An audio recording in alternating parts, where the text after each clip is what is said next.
Magandang gabi. Mabuti naman at nakarating kayo sa okasyong ito. Ano? Siguro hindi ko na kailangan magpatuloy ang kalokohan ito. Ihahatid na namin kayo sa libingan! Double machine gun! Black Shadow! Protektahan niyo ako! Ah! Bala ng nen! Monsieur! Walang laman ng vault? Oo. Kahit isang piraso ay wala kami nakita doon sa loob. Isa siya sa tinatawag nilang Indio. Isang grupo ng mandirigma na pinagmamalaki ng komunidad. Indio? Ibig sabihin, inaasahan na natin ang Dines! Sumakay na kayo! Pwede ko ba sila subukan? Sige. Bakit hindi ka magpakita ng isang halimbawa? Ayun! Nakita ko na! Nakasakay sila sa isang balon! Ang direksyon nila ay papunta sa disyerto ng Gordo! Ipaalam mo sa komunidad! Bilis! Disyerto ng Gordo? Roger, pumunta na kami agad sa lugar na yun. Nakikita ko na sila. Niloloko ba tayo ng mga ito? Para na silang namamasyal, samantalang tayo nagmamadali sa paghabol. Isang balon. Kung gano'n ay lumilipad sila. Sundan nyo lang sila at huwag mawawala sa inyong paningin. Pero teka muna, saan kaya napunta yung mga panauhin na nandito kanina? Sa palagay ko, ang mga taong pumunta dito ay hindi mga ordinaryong magnanakaw. Ha? Ano ibig mong sabihin? Kung hindi tayo mag-iingat sa ating gagawin, siguradong mapapahamak lang tayong lahat. Kaya pinatawag na ng mga nakatatanda ang grupo ng Indio para pumunta dito. Ha? Pinatawag na sila? Ang grupo ng Inju? Nasuwag! Mabala kayo dyan! Ang mabuti ba lumabas na lang kayo sa inyong pinagtataguan? Baka pagbigyan pa namin kayong mabuhay! Tingnan mo mga suit nila para sila makikipagsayawan. Pagbigyan kaya natin ng mga baliw na yan. Lilinisin ko rin kaya ang mga duming yan? Hindi na kailangan. Total, tapos na ang trabaho natin para sa araw na to. O nga pala. Sige, ako nang bahala sa mga bubuit na yan. Kaya huwag kayong makikialam. Bahala ka. Pero nakakatamad namang manood lang. Depende sa makakalaban. Sana pawisan siya kahit konti. Huwag kayong magalala. Ha? Tingnan nyo to. Bakit hawak-hawak mo yan? Ah, nakita ko to dun sa hideout.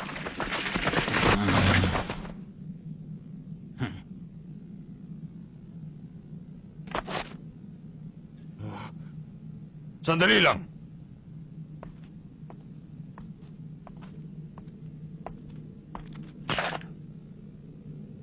Kayo ba ang dumukot sa mga bisita namin? Tama. Hindi ka nagkakamali. Kami nga may kagagawan. Talaga? Masyado mo naman yata akong pinapahanga sa kakaibang lakas na loob mo. Sabihin mo kung sino ang pinuno nyo. O ano? Handa na ba kayo? Isa. Dalawa. Tatlo. Etong pang-apat. Oh. Oh.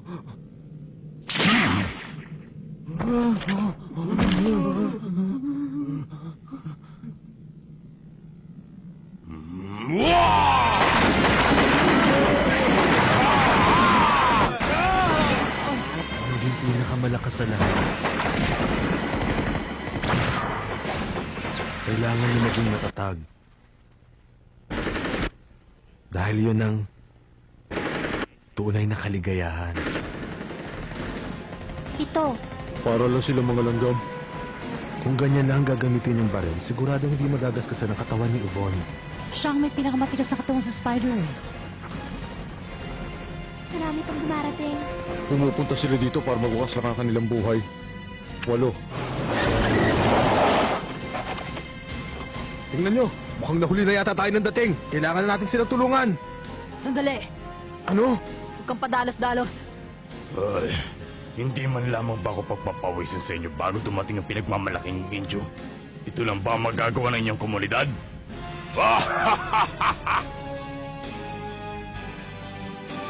Okay, nakalock na ang target. Ayos, sabay tayo magpapaputok. 3, 2, 1. Ba, may utak din ang mga yun. Gumamit pa na rifle. Nandun sila. Tingnan mo! Hindi siya tinablan sa ginawa natin! Paano nangyari yun? Para ng bakal yung balat niya nun ah. Nakakapikon nyo na. Tikman nyo naman kung gaano kasakit ang tama na lumilipad na bato! Ang galing ko talaga! Tama na! Tumigil ka na! Ha? Malalaman mo ngayon kung ano nangyayari sa mga lumalaban sa mafia! Ito ang Super Bazooka! Kaya nitong pasabugin ng tangke sa isang tiro lamang! Kaya humanda ka! May sakit ka ba? Bakit ikinukumpara mo lang ako ngayon sa isang makinang pandigma? Ayun na!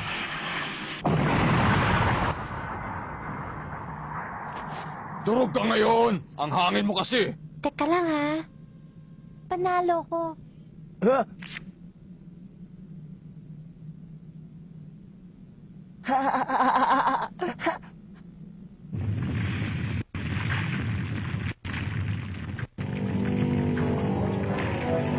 Ayos ang ginawa mo.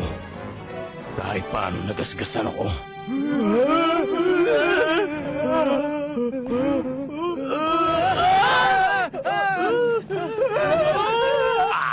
Akala nyo mga katakas kayo? Ano? Isa siya talagang halimaw? Napakalakas nun. Bakit parang walang nangyari? Tinaga niya yung bazooka gamit ang isang kamay. Ang kapangyarihan ng kanya ay nagmula sa pagpapatubad. Ibang klase talaga ang taglay niyang lakas. Walang matitirang buhay sa mga taong nauna sa atin dito. Ha? Bale wala sa katawan niya mga bala ng baril. Hindi ba siya nasaktan kahit doon sa basukang tumama sa kanya? Nakita mo bang nangyari? Malalaman mo kung gaano kalakas ang kanyang aura pag binilang mo mga katawang babagsak sa lupa. Ibang klase? Anong uri siyang nilalang? Parang tinitilis na kuto mga tao kapag nadadaanan niya. Kung ulihin natin yan, di bali na lang. Ayoko nang ituloy. Ganon din ako. Siguradong wala tayong pag-asang manalo. Pero hindi ako pwedeng umatras dahil kailangan ko talagang tapusin ang aking misyon. Sisiraan ka na ba ng ulo? Pwede natin hindi ituloy ang misyong ito. Kung ganon, tawagan mo ng ating pinuno. Anong problema? Ang tibok ng puso. May narinig pa ako ibang tono. Ha?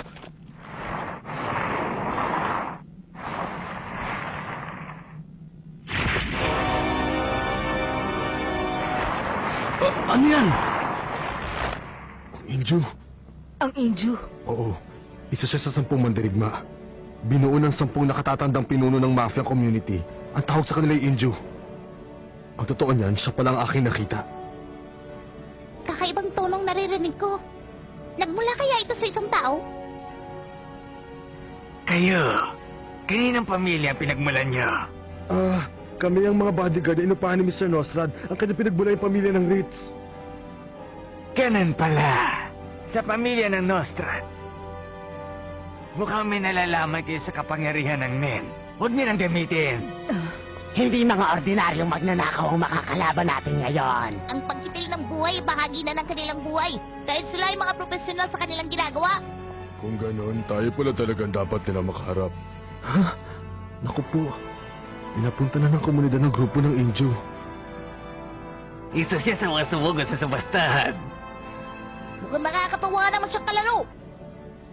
Pero siguradong ito na ang kanyang katapusan. Hindi siya tatagal ng 5 minuto kung lumaban siya. Ituloy na natin ang plano.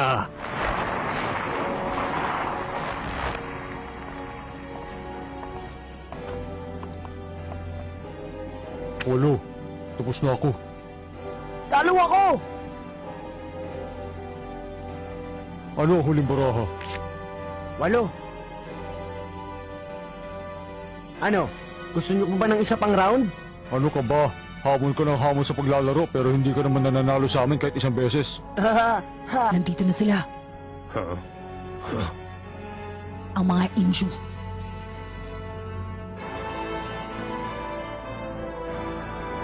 Anong gagawin natin? Anong gagawin natin? Eh di magpakasaya tayo. Tama ka. Kayo pala mga Indio. Sabihin niyo kung nasaan niyo dinala kayamanan. Anong ginawa niyo sa mga gwardya at mga bisita? Wala na sila. Nasaan ang kayamanan? Pag di niyo sila...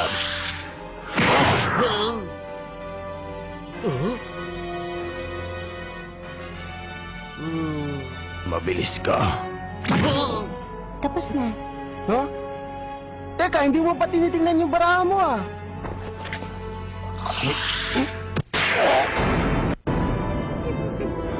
Hindi ka na makakatakas ngayon. Pero maaari ka pang mamili. Gusto mo bang matapos ang buhay mo sa ilalim ng lupa? O sila na lang ang bahala sa'yo dyan sa ibabaw.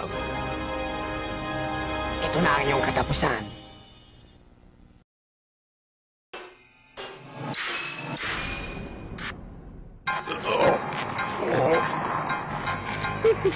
Wala ka na magagawa. Kapag nandito ako sa ilalim ng lupa, nadadagdagan ng taglay kong kapangyarihan. Kahit gaano ka pakalakas, sigurado hindi ka na makakatakas sa akin. Ano? Hindi ka na ba titigil sa paghalik sa lupa? Ano? Nabigo ako. Akala ko pa na matutuwa ako sa panunood sa mayabang nito. Hindi pala. Ang mabuti pa siguro, itapusin na lang natin ito. Ngayon na! Humanda ka ngayon, ito na ang iyong katapusan! Eto na kami! Tapos ka na! Ako naman! Seryoso na siya. Ang hindi makakatakas dito ay walang ibang kundi kayo!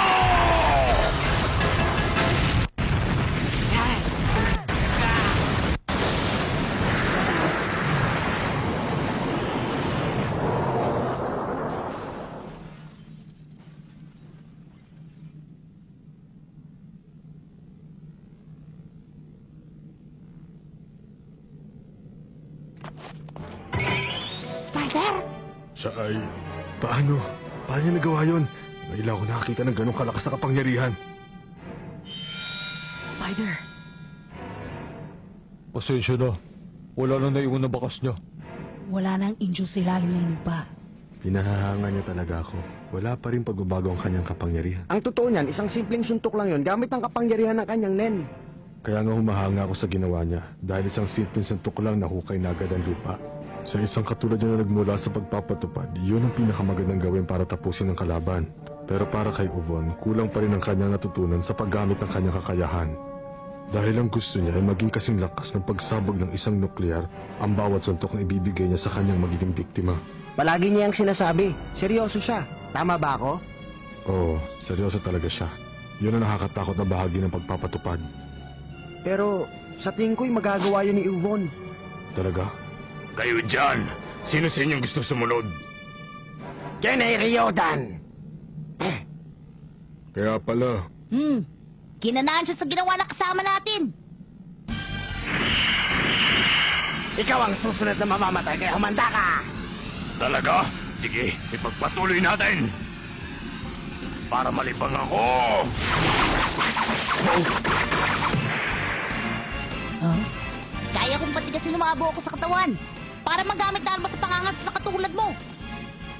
Malakas kang sumuntok, pero ano magagawa niyan kung hindi na tama sa katawan ko, ha? Kumuha ka ng paraan, kung hindi pati ang makinis mo mukha magkakabutas-butas. Oh!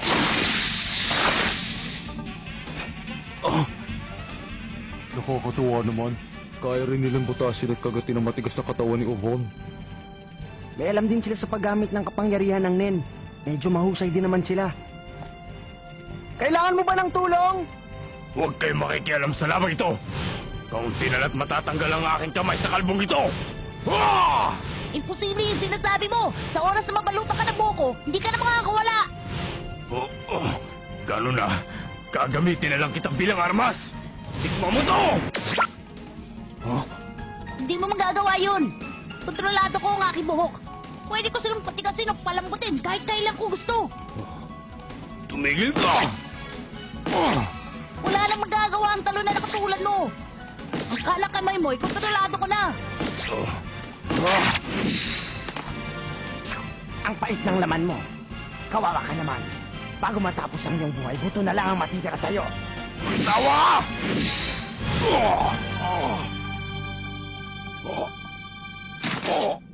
Bumagsak ka na rin sa wakas. Umepekto na ang kamandag ko. Ang nilagay kong lason ay mabilis na kakalat para maparilisa ang buo mong katawan. Para ka ng dagang kosta, pero hindi maapektuhan ang iyong ulo. Kaya makakaramdam ka pa rin ng sakit at pagkatakot. Ipagpatuloy natin ang kasiyahan. Kung nilakasan niya sana ang lason siguradong tapos na ang laro. Siguro gusto pa niyang makakita ng pagdurusa. Alam mo, marami akong alagang linta sa loob ng aking katawan. Ang iba sa kanila ay nagagamit sa panggagamot, pero ang karamihan na ginagamit ko sa pagkitil ng buhay. Huwag kang mag-alala, ipapakilala ko sa iyo ang pinaka-espesyal sa kanila.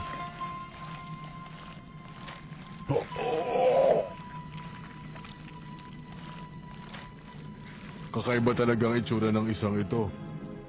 Sa oras na makapasok sila sa loob ng iyong katawan, didiretso sila papunta sa iyong pantog at magluluwal ng napakaraming itlog. Alam mo bang nakakatuwang panoorin ang paglabas ng bilyon-bilyong linta sa pag-ihi ng aking biktima? Karamihan sa kanila hindi na nagtatagal dahil sa matinding takot na nararamdaman. Ang mga linta ay bawal sa katawan ng isang katulad mo, kaya hanggang bukas na lang ang iyong buhay.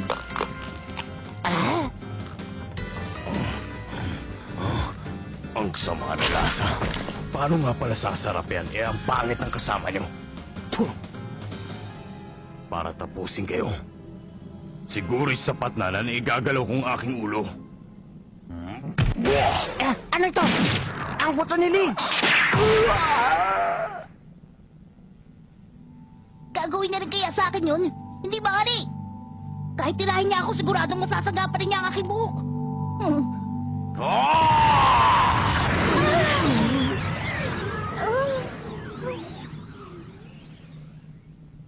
Hindi pala kayang harangin ang buhok mo ang sigaw ko.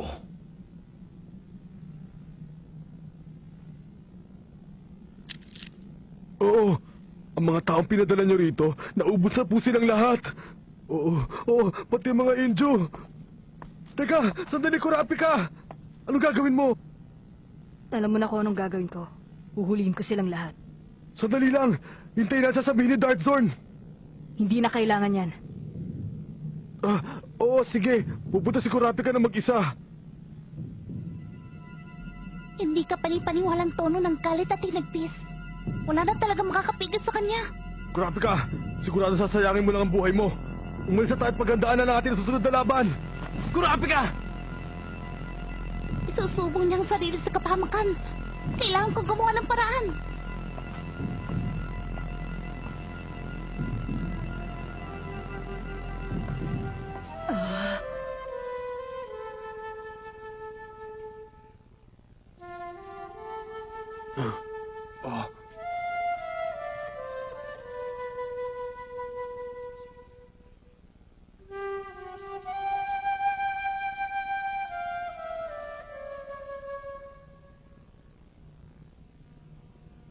Ang tugtog na ito ang dapat pakinggan para maging mahinaw ng isang tao. Ano, magaan na ba ang iyong pakiramdam? Oo. Kailangan muna natin magpahinga. Pagkatapos, kumuha tayo ng magandang plano. Tama. Tanungin mo yan si Darkzorn kung anong gagawin. Huwag kang magkalala. Ayos na ako. Maraming salamat.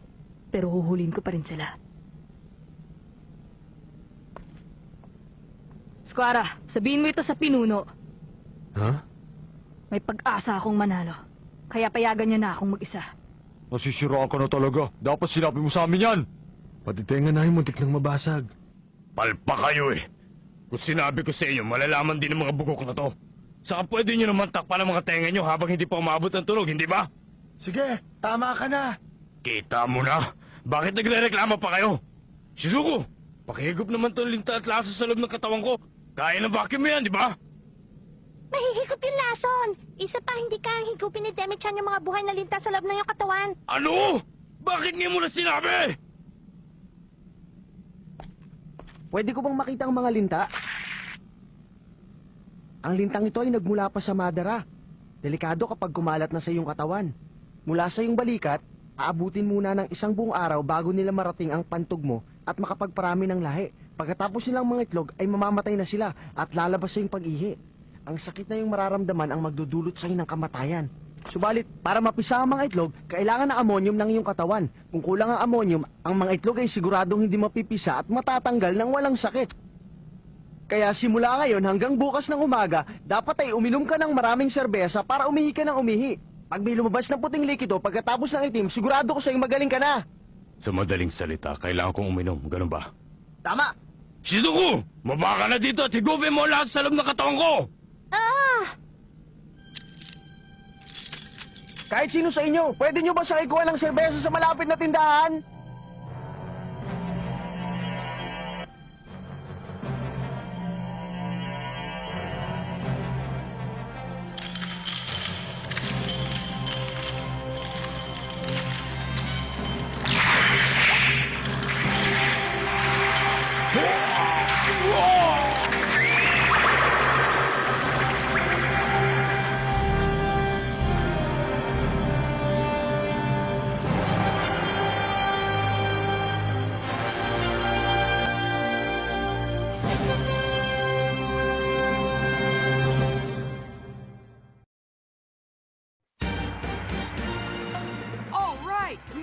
get to see Leorio's Nen ability.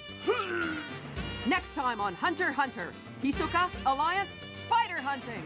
Well, Leorio, that's, Speechless, huh?